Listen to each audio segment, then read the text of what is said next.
Welcome back, Gumball fans! The Amazing World of Gumball is generally considered one of the most creative and entertaining cartoons of all time. However, it also has some low moments where the creators really messed up, leading to some pretty odd, triggering, and uncomfortable episodes. So, to figure out which episodes you might want to avoid, we're gonna look at the 5 worst-rated episodes of the Amazing World of Gumball. First off, the Laziest. This episode opens in the Watterson household, with Nicole rushing out the door for work. Before leaving, she gives Richard a simple request: do the chores. He cheerfully agrees, but the moment she's gone, he collapses onto the couch and begins complaining. Knowing Nicole won't tolerate excuses, Richard reluctantly attempts to take out the trash, but instead of lifting it, he talks to it, demanding it to move on its own. At that moment, Gumball and Darwin burst in, asking him to play. Richard tries to brush them off by claiming he's busy, but Gumball reminds him of his promise to play with them today. That's when Richard gets an idea. He tricks the boys into doing his chores by turning them into a game. The boys gleefully go along with it, only realizing they've been duped after the deed is done. Furious, Gumball and Darwin rush back in to confront Richard, who brushes off their anger by claiming his laziness is a medical condition. Determined to beat him at his own game, the boys vow to be even lazier than Richard. Amused, Richard decides to raise the stakes. He proposes a lazy-off challenge. If the boys can find someone lazier than him, he'll do their chores for the day. But if he wins, they'll do his chores for the rest of their lives. Both sides agree, and the battle of laziness begins. They run into the senior citizens and decide to ask them if they know anyone lazier than their dad.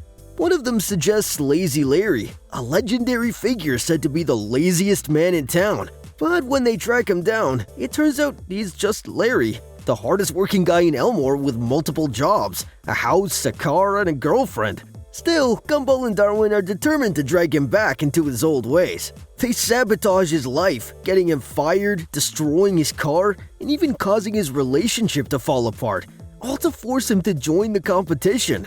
Eventually, Larry gives in and reverts to his lazy lifestyle, but ironically, he doesn't even show up to the competition because he's too lazy now. This episode is widely disliked because it feels mean-spirited. Larry had worked hard to turn his life around, and the boys selfishly ruined everything for their own gain. Despite being the 10th lowest rated episode, it still scored 7.1 on IMDb, proving how strong the series is overall. The third.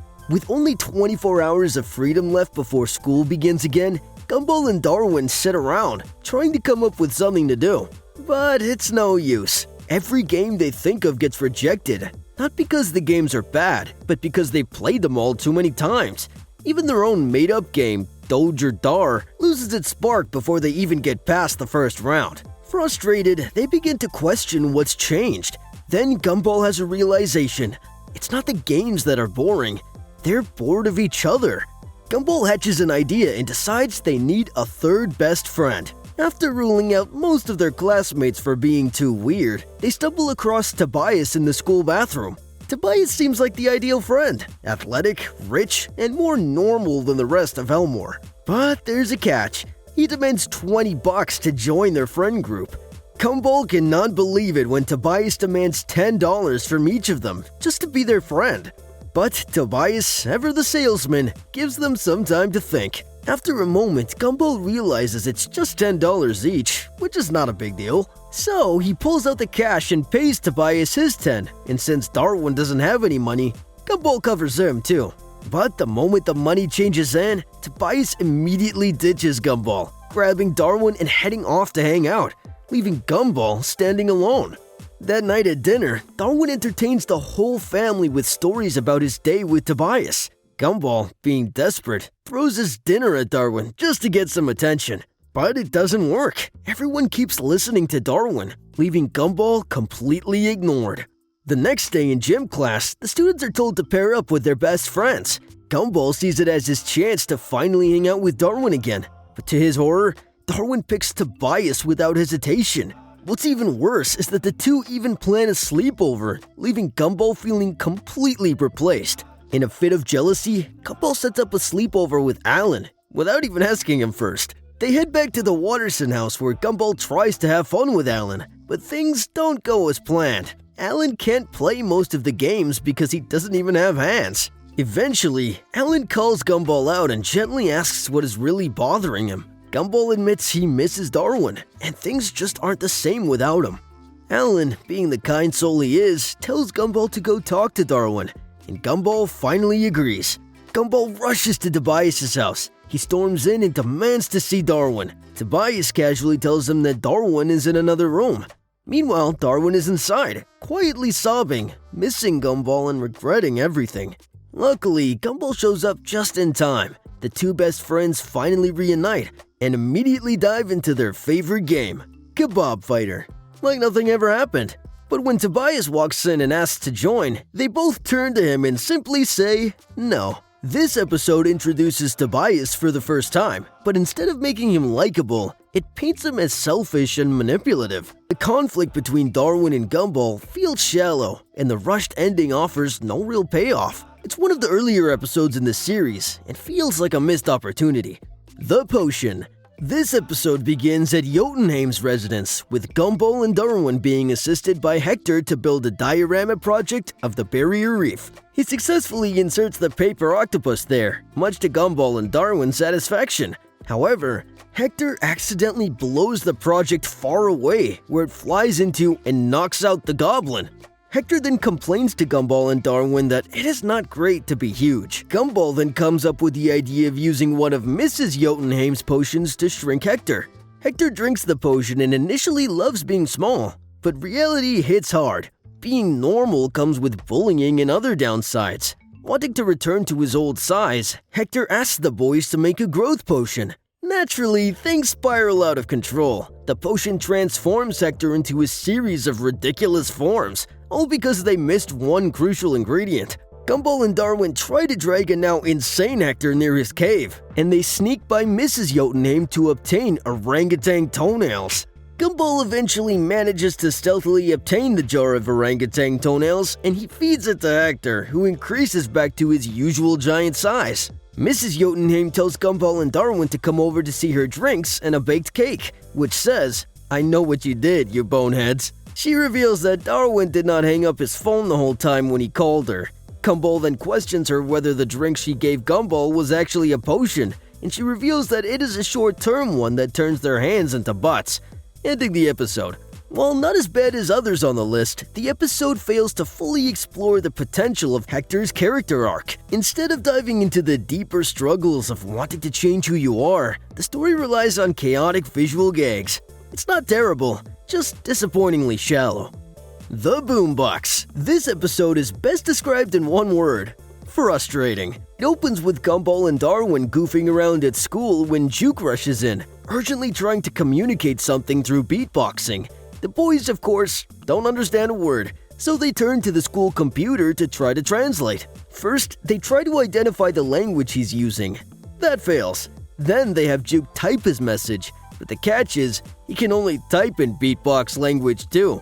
Their next plan? Translate his gibberish through 8 different languages.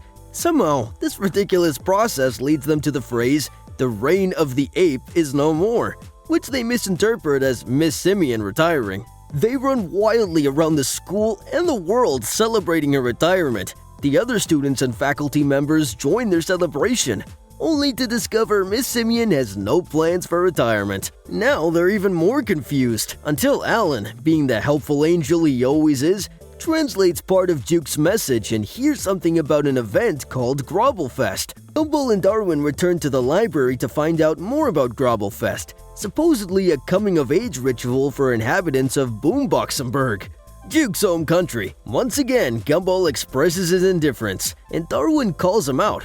After they communicate their feelings using a series of viral videos, Gumball finally gives in and vows to help Juke.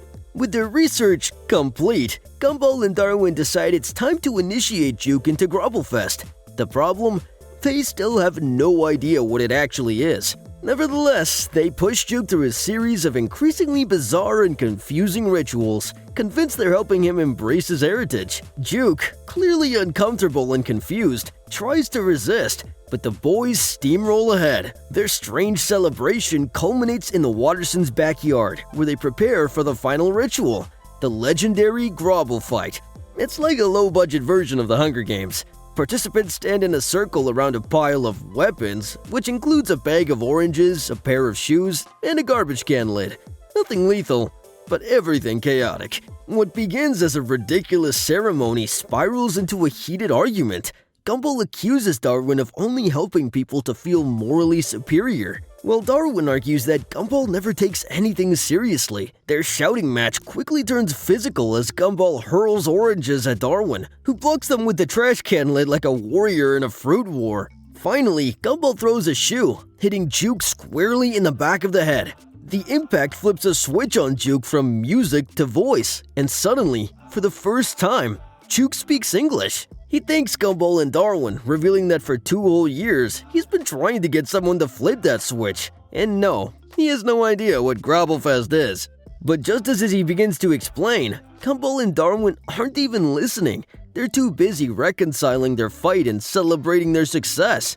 In a moment of classic Gumball-style irony, Gumball accidentally brushes Juke's switch again, turning it back to beatbox mode. Juke lets out one last beatbox sigh of frustration, and the episode ends. 10 minutes of build-up flushed down the drain by Gumball and Darwin's cluelessness. Fans hate this episode because it makes the entire plot feel like a pointless loop. There's no satisfying resolution, just the crushing frustration of watching characters actively sabotage their own progress.